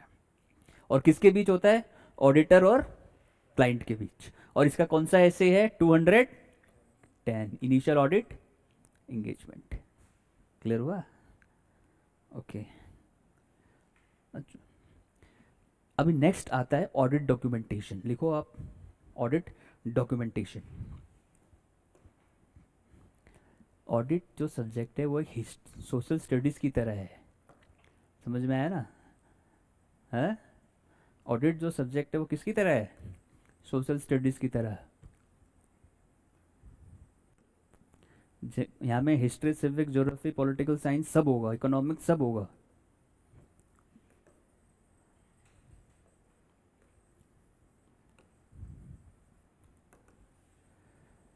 ऑडिट डॉक्यूमेंटेशन, इसका ऐसे लिखो 230, 230। ठीक है, अरे भाई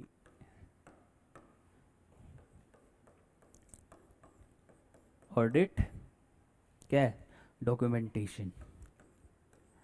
अभी आप लोग पूछेगा भैया ये डॉक्यूमेंटेशन में क्या भला है, ऑडिट डॉक्यूमेंटेशन क्या चीज़ का नाम है, ऐसे कौन सा 230। ऑडिट डॉक्यूमेंटेशन क्या है, इन शॉर्ट मैं आपको बताता हूँ। ऑडिट होने के बाद जो रिपोर्ट है, जो रिपोर्ट है, एक कॉपी क्लाइंट के पास होगी, एक कॉपी ऑडिटर के पास होगी, होगी ना। तो उससे रिलेटेड जो भी डॉक्यूमेंट्स होगा, अब उसके डॉक्यूमेंट्स क्या रिलेटेड होगा, financial statement, cash flow statement, balance sheet, trading profit and loss account, share application account, जो भी है। हम लोग जो वर्किंग पेपर्स बनाते हैं ना, जैसे कि जो ऑडिट प्रोग्राम है, ये एक वर्किंग पेपर है। ऑडिट प्रोग्राम जो आप रिटर्न प्रोग्राम बनाता है ना, जो ब्लूप्रिंट जो आपने बनाया, वो एक वर्किंग पेपर है। आप इन शॉर्ट ये समझ लो, जो आप ऑडिट कर रहे हो और आपने जो जो ऑब्जर्वेशंस किया है, आपने जो जो वर्किंग्स बनाया है, वो ऑडिट डॉक्यूमेंटेशन है। वो वर्किंग्स जो होता है वो एक एविडेंस है ऑडिटर का। मैंने काम किया है ना, देखो, अगर तुम्हारे ऊपर क्लाइंट लगा दिया कोई लफड़ा, तो तुम बता सकते हो ना कि मेरे देखो ये मेरा ऑडिट डॉक्यूमेंट है, मैं ये काम किया था, इस तारीख को इतना काम किया, दो इस तारीख को इतना काम किया। वो क्या होता है? Audit document. ये ऑडिटर को मेंटेन करना पड़ता है।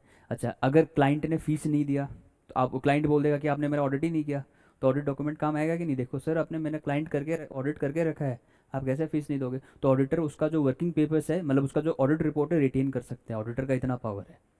अगर क्लाइंट का फीस नहीं, क्लाइंट उसका फीस ना देना, तो ऑडिटर उसका वर्किंग उसका जो डॉक्यूमेंट्स है वो रिटेन कर सकता है। कब? जब वो फीस ना दे।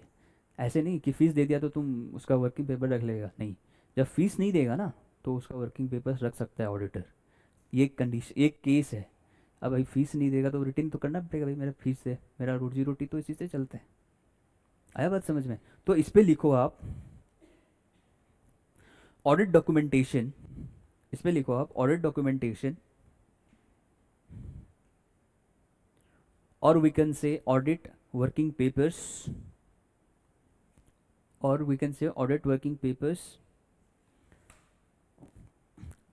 refers to the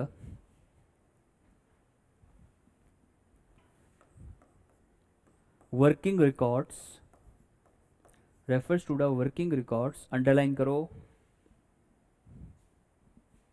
working records, comma, audit procedures performed, audit procedures performed,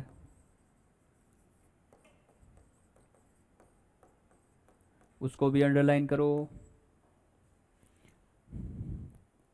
and audit evidence collected, and audit evidence collected, and audit evidence collected, ये भी अंडरलाइन करो, audit evidence collected to form an opinion, to form an opinion.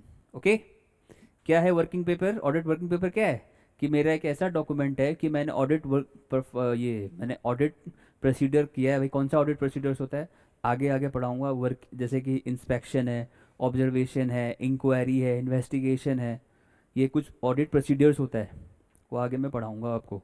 तो मैंने audit procedure लगाया है, मैंने अपनी audit evidence इकट्ठा करा है। कहाँ इकट्ठा करा? दिखाओ। कोई अगर ऐसा क्लाइंट भी हो सकता है जो जिद्दीदार, कहाँ है ऑडिट एविडेंस, कहाँ है ऑडिट एविडेंस? तो आप बोलोगे ना भाई मेरे पास ऑडिट एविडेंस है। तो ये इसीलिए ऑडिट डॉक्यूमेंटेशन करना बहुत ज़रूरी है। ये एक रिटर्न एविडेंस है, ठीक है? ऑडिट प्रोसीजर परफॉर्म करना, ऑडिट एविडेंस इकट्ठा करना, ठीक है, ऑडिट वर्क परफॉर्म करना, उसको क्या बोला जाता है? Audit documentation. वर्किंग पेपर का दूसरा नाम क्या है? Audit documentation. एमसीक्यू में पूछ सकते हैं, the second name of audit working क्या है? Audit documentation. कौन सा ऐसे है? 230, ठीक है? अच्छा, अब इसका पर्पजेस लिखो। अब इसका पर्पजेस में क्या हो सकता है? इसका purposes,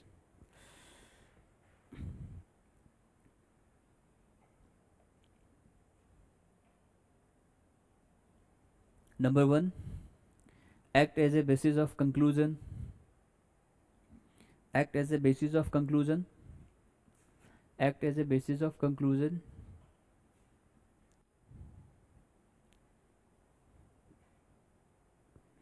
for the achievement of objectives of audit.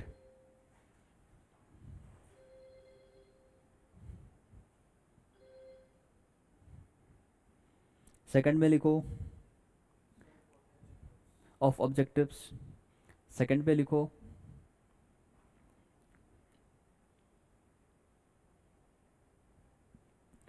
act as evidence, act as evidence that audit was performed as per the standards, that audit was performed as per the standards on auditing.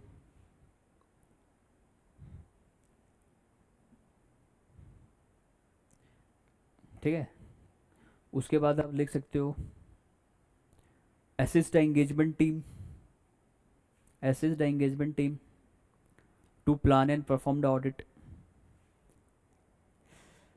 to plan and perform the audit.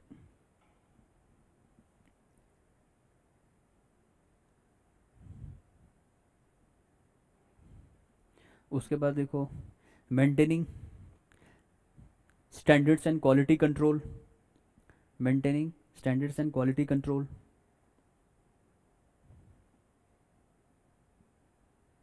for financial statements.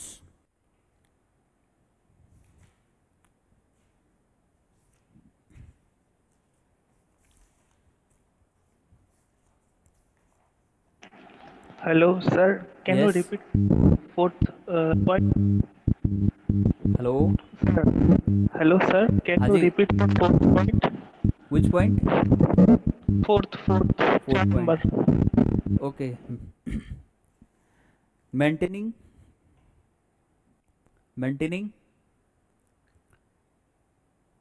standards on quality control of financial statements. ठीक है।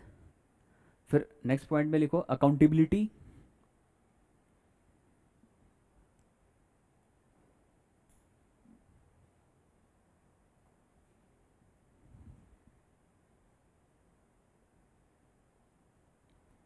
फिर उसके बाद लिखो external inspection, external inspection,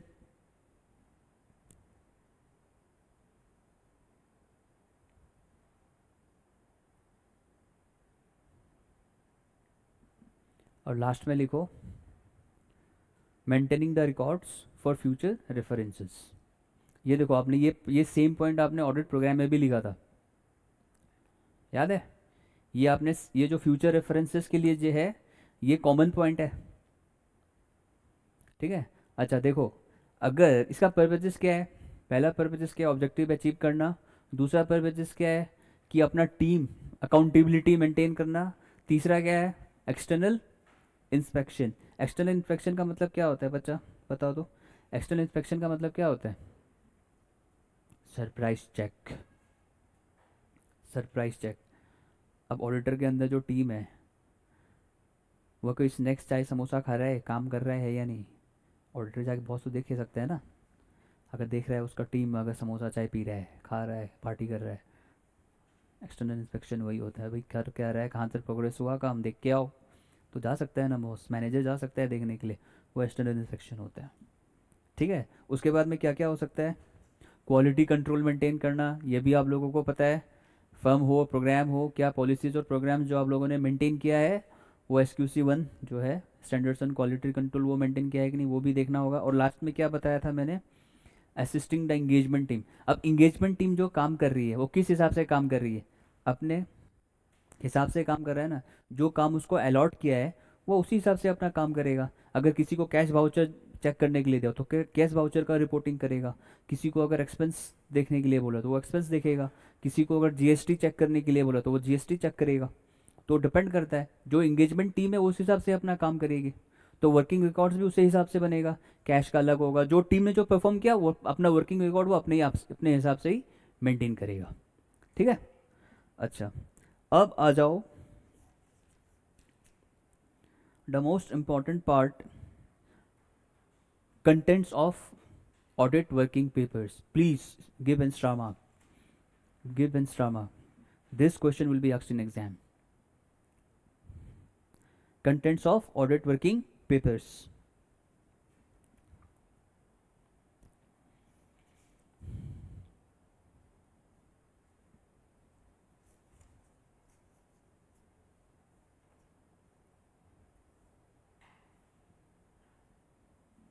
इसमें लिखो सबसे पहले कंटेंट्स में क्या है, prepared on timely basis, prepared on timely basis, prepared on timely basis.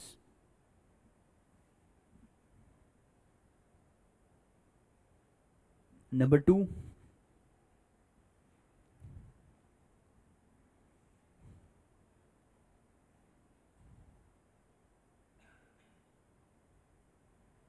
to understand Number 2, to understand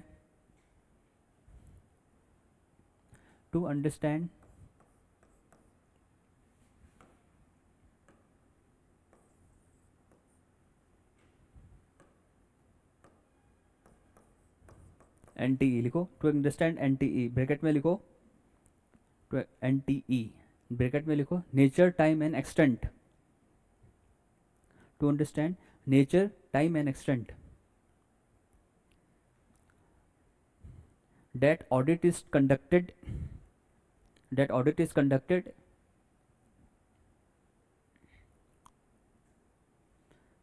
as per applicable standards or laws.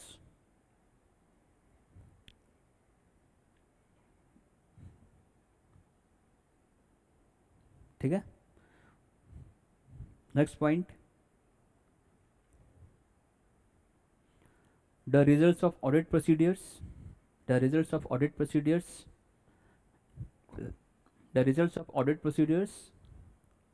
and audit evidence obtained, the results of audit procedures and audit evidence obtained, including the matters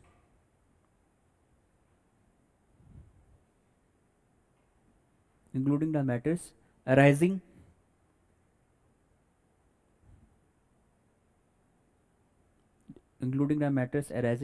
and professional judgment given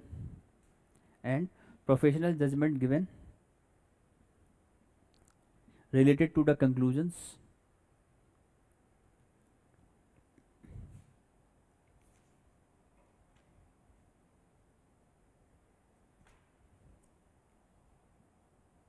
okay. अच्छा, next point लिखो आप इसका, number 4, identify the characteristics of the items like who performed the audit,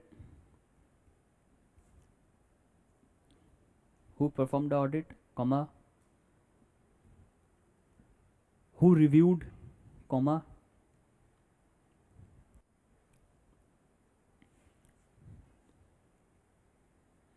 and date, full stop,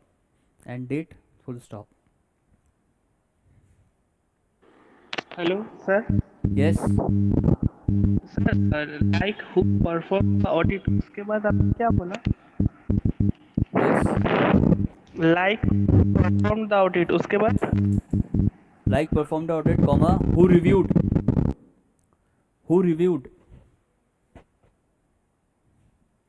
and date, and last point आप लिखो इसका,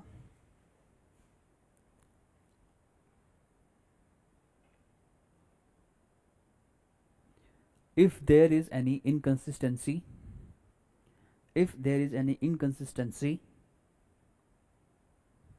underline करो inconsistency को, if there is any inconsistency in the conclusion,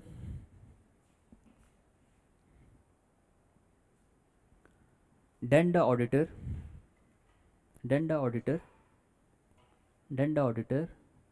should address those inconsistencies.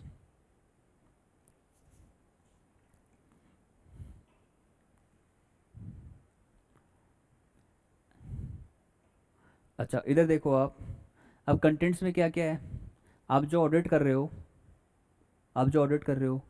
किसका audit कर रहे हो, मतलब टर्म्स को डिफाइन करो, क्या क्या टर्म्स है, क्या ऑब्जेक्टिव्स है, ठीक है, आपने कितना ऑडिट प्रोसीजर परफॉर्म करके रखा है, ठीक है, आपकी ऑडिट कंक्लूजन, आपने क्या मैटर देखा, क्या मैटर अराइज हुआ, आप ऑडिट किया मान लो पिछले साल का, अब क्लाइंट बोल रहा है कि मेरी तो 2 एंट्री भूल चुका, मैं तो, ये एक मैटर बन गया ना, मैं तो 2-3 एंट्री रह चुकी, तो आप उस एंट्री का रिकॉर्डिंग करोगे।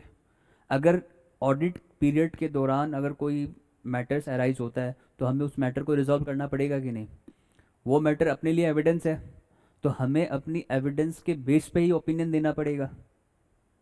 अभी मान लो ऑडिटर क्लाइंट बोल रहा है कि आपने मेरी 2-4 एंट्री मैंने रिकॉर्ड ही नहीं करी थी इस पर्टिकुलर डेट की, तो वो ऑडिटर क्या करेगा, उसको नोट डाउन करेगा अपने वर्किंग पेपर पे कि भाई इस डेट को ये एंट्री रिकॉर्ड नहीं हुआ, इस डेट को ये नहीं हुआ। तो आपका जो कंक्लूजन जो आप देने वाला है वो चेंज होगा कि नहीं, बताओ? वो चेंज होगा ना। तो जो क्लाइंट ऑडिटर को बताएगा, ऑडिटर उसी हिसाब से अपना एविडेंस लेगा ना, उससे वो अपना ओपिनियन उसी हिसाब से देगा। तो वर्किंग पेपर पे हम लोगों को क्या देखना है कि वो जो 10 एंट्री था, वो जो 2 एंट्री था वो जब आया तो हमें तो रिकॉर्ड करना पड़ेगा अपने वर्किंग पेपर पे, करना पड़ेगा। और दूसरा चीज़, इनकन्सिस्टेंसी का मतलब क्या है कि मान लो मेरे को लगा कि ये ऐसा है, मेरा कंक्लूजन लग रहा है कि दिस फाइनेंशियल स्टेटमेंट में कुछ परसेंटेज चेंज हुआ है मेरे मान लो आप एक्सपेंसेस चेक कर रहे हो, तो आपको लगा कि नहीं ये 0.25% एक्सपेंसेस कम हुआ है, लेकिन सामने वाला बोल रहा है कि 0.25 नहीं होने वाला, ये 0.30% होने वाला है। तो कुछ इनकन्सिस्टेंसी होगा ना, वो भी आप नोट डाउन करोगे, वो भी आप नोट डाउन करोगे। दूसरा चीज़ क्या है इस पे, दूसरा चीज़ क्या हो सकता है कि आप वर्किंग पेपर कब बनाते हो, 6 महीने में, 1 साल में, 10 साल में, 20 साल में, कब बनाते हो? अब जिस दिन ऑडिट करेगा उसी दिन तो वर्किंग पेपर तैयार करेगा हम लोग। अगर डेली रूटीन पे अगर वर्किंग पेपर्स बनेगा तो डेली हिसाब से हम लोग को उसका एंट्री करना है अपना वर्किंग पेपर्स पे। तो सबसे फोकस करना timely basis, time factor, contents, time factor पहला है। दूसरा NTE, nature timing and extent, nature timing and extent किस चीज़ का, कि आपने अपने ऑडिट रिपोर्ट जो आपका वर्किंग पेपर्स है आपने उसको कैसे डील किया, आपने उसमें किस हिसाब से वर्किंग्स बनाया। हाँ, आप छोटे बच्चों की तरह तो वर्किंग्स बनाओगे नहीं, आप तो अपने हिसाब से वर्किंग्स बनाओगे ना, इजी वर्किंग्स नोट बनाओगे ना, आपको समझ में आए। हाँ, वर्किंग पेपर एक वर्किंग डायरी ही है। आप जब अपनी इंटर्नशिप करोगे या आर्टिकलशिप करोगे ना, तब आपको हर दिन का वर्किंग रिकॉर्ड रखना है, वो वर्किंग डॉक्यूमेंटेशन है। आपको आपका प्रिंसिपल आपको बोलेगा जब आप कॉस्ट शीट बना के आओ, तो कॉस्ट शीट आपको कंपनी का डाटा मिलेगा, तो आपको कॉस्ट शीट बनाना है। तो कॉस्ट शीट बनाने में फिर आपको पता नहीं है क्या करना है, कैसे करना है, तो आपको डाउट होगा तो आप उसका एंट्री करोगे, ये फैक्ट्री ओवरहेड आज इतना था, पिछले साल इतना था, तो आप ये रिपोर्ट बॉस को दोगे, बॉस अपना डिसीजन ड्रॉ करेगा। तो वर्किंग पेपर्स वही होता है, रिकॉर्ड, रिकॉर्ड है ये, रिकॉर्ड आपके काम का, आपकी प्रोग्रेस का, समझ लो प्रोग्रेस रिपोर्ट है। आपने जो ऑडिट किया है, आपने क्या देखा, आपने क्या ऑब्जर्व किया, आपने क्या प्रोसीजर्स लगाए, कौन सी तारीख को क्या काम किया, वो सब कंटेंट्स आपको ऑडिट वर्किंग पेपर्स पे डालना ही पड़ेगा। ठीक है ना, समझ में आया? अगर इनकन्सिस्टेंसी तो होगा ही, कुछ ऐसा बात भी हो सकता है कि जहाँ पे डेफिशिएंसी आ सकता है या इनकन्सिस्टेंसी आ सकता है, तो हमें उसको रिजॉल्व करना पड़ेगा ना। हम लोगों को लीगल काउंसलिंग, लीगल हम लोग ले सकते हो ना, किसी से एडवाइस ले सकते हो ना, एक्सपर्टीज ले सकते हैं ना, हमें तो किसी ने रोका नहीं है।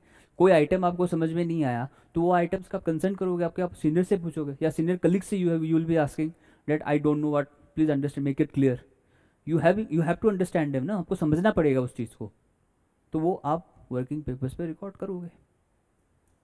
हर चीज़ जो हुआ है वो आपको, अच्छा ये भी हो सकता है कि आपका ऑडिट वर्क, जो ऑडिट वर्किंग नोट है, जो आपका वर्किंग पेपर है, उस पर छेड़छाड़ भी हो सकता है, कर सकते हो ना।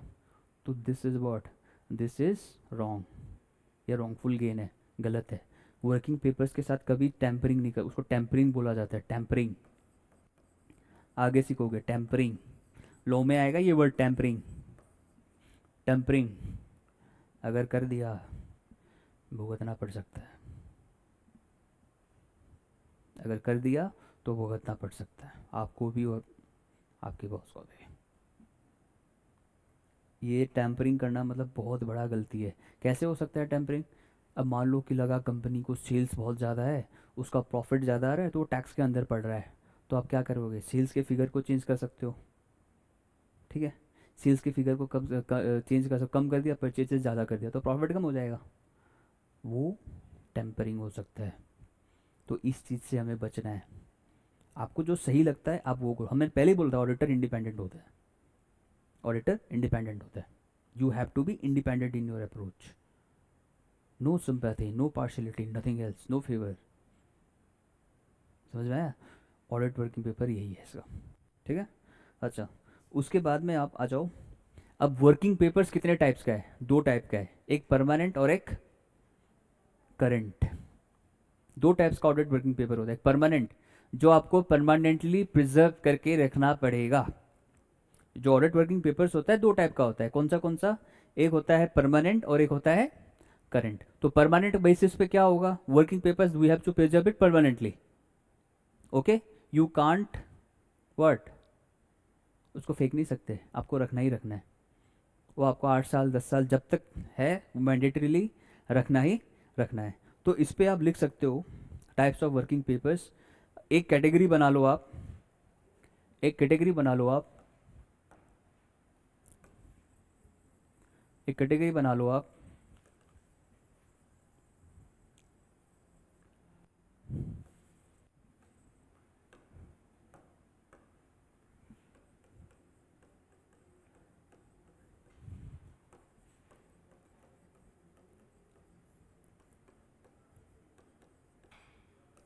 टाइप्स ऑफ वर्किंग पेपर्स, उसमें लिखो आप, परमानेंट वाले में लिखो क्या क्या आएगा। पूछ सकते हैं एग्जाम में कि explain the contents of permanent audit file, exam में पूछ सकता है, ठीक है, एग्जाम में पूछ सकते हो। पहला लिखो इसमें क्या क्या आएगा, legal and organisational structure, legal and organisational structure,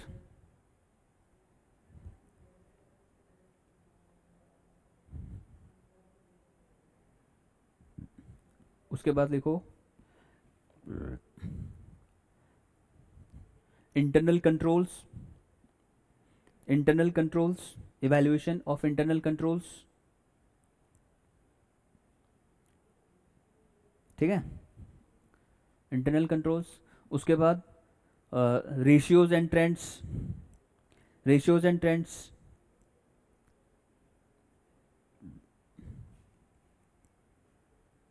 ठीक है, ratios and trends. Previous year financial statements, previous year financial statements,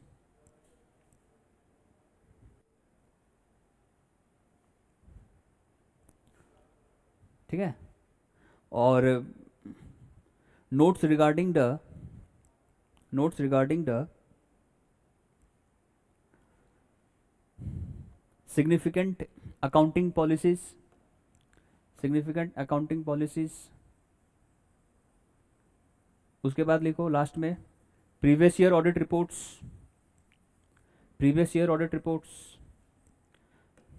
ये आपको रखना ही रखना है। क्या क्या रखोगे, previous year audit reports, internal control, ठीक है, कोई भी अकाउंटिंग पॉलिसी चेंजेस हुआ है तो वो आपको रखना है। उसके बाद वो क्या क्या रखना है, कोई भी रेशियोज है, कोई भी ट्रेंड्स होता है, वो सब आपको परमानेंटली रिजर्व रखना है। आप कंपनी बना रहे हो तो कंपनी में जब आप रजिस्टर करोगे, जो प्रोमोटर्स जो होगा, जो कंपनी बनाएगा, तो लीगल उसको रजिस्टर करना पड़ता है। तो आर्टिकल्स ऑफ एसोसिएशन में मेमोरेंडम्स बनाया जाता है कंपनी वाला। मेमोरेंडम्स का मतलब होता है ऑब्जेक्टिव्स और आर्टिकल्स का मतलब होता है रूल्स। ये कंपनीज में बनाया जाता है, तो वो रिकॉर्ड आपको रखना पड़ेगा। अब ऑडिटर पूछ सकता है ना कि भाई आपने कंपनी बनाया तो आपने किस बेसिस पे कंपनी बनाया है, ठीक है। और करंट में लिखो आप नेक्स्ट क्लासिफिकेशन जो है,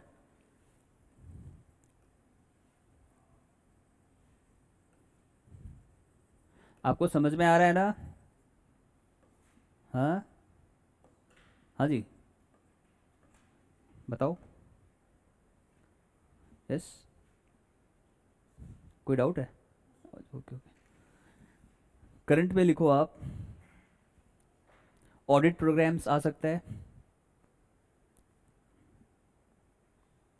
ठीक है, ऑडिट प्रोग्राम्स आ सकता है, मैनेजमेंट लेटर्स आ सकता है, मैनेजमेंट लेटर्स आ सकता है, analysis of transactions and balances,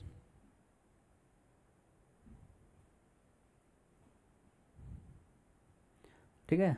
उसके बाद conclusions,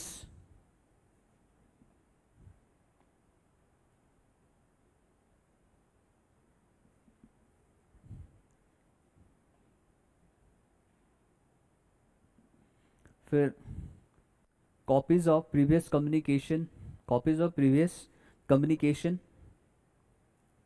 copies of previous communications with auditors और experts,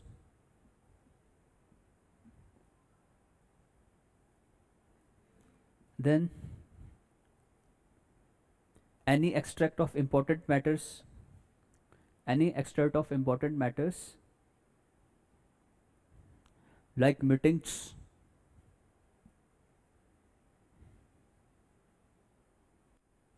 Sir, meetings, any extract of important matters, any extract of important matters related to the meetings, and last, correspondence, correspondence relating to the correspondence relating to the acceptance of